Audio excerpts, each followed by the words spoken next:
নমস্কার বন্ধুরা, welcome to বাবলিস world. বন্ধুরা, আজকে আমি আপনাদের সঙ্গে শেয়ার করছি একটা বেশ টেস্টি রেসিপি।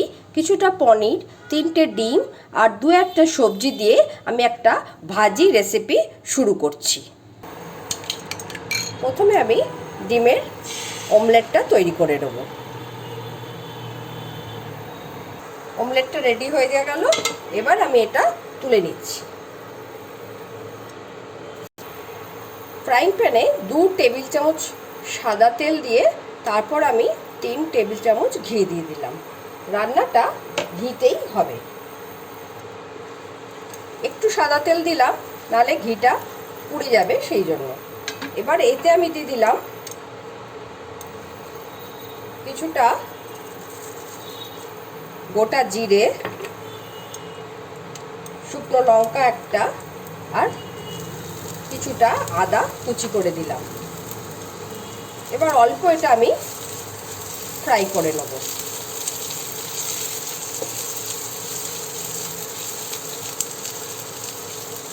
আর দিয়ে দিলাম 2টো মাঝারি সাইজের পেঁয়াজ। পেঁয়াজটা অল্প করে ভেজে নেব।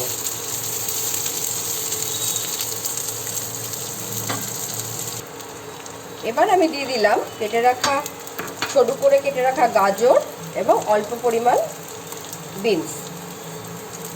আমি মাঝখানে আরও 2 টেবিল চামচ ঘি দিয়েছি।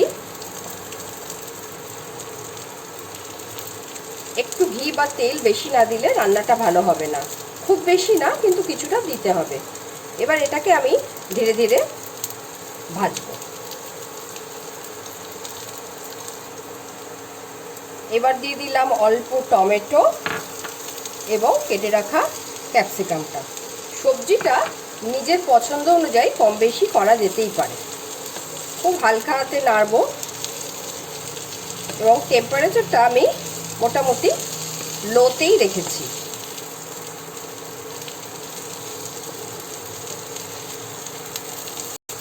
এবার আমি খুব অল্প পরিমাণ ধনে, জিরে, হলুদ এবং নুন দিয়ে দিলাম। ধনে জিরে পরিমাণ ভীষণই সামান্য। এবার এইবার দিয়ে দিলাম পনিরগুলো।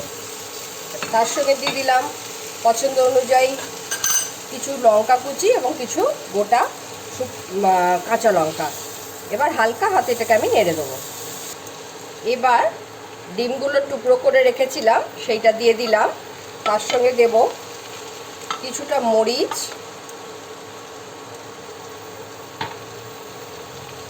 আর একটু চিলি ফ্লেক্স। ঝালটা নিজের পছন্দ অনুযায়ী। এবার এটাকে আমি ভালো করে নাড়াচাড়া করব।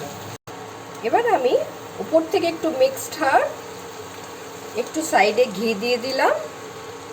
দিয়ে এটাকে নাড়াচাড়া করে আমি 5 মিনিট ঢাকনা চাপা দিয়ে রাখবো। এক ডিমের সুন্দর কালারফুল রেসিপি আমার রেডি। ডিম পনিরের ভাজি রেসিপি রেডি। বাই বাই বন্ধুরা, সকলে ভালো থাকবেন। নেক্সট কোনো রেসিপি নিয়ে আবার আপনাদের সামনে এসে আমি হাজির হব।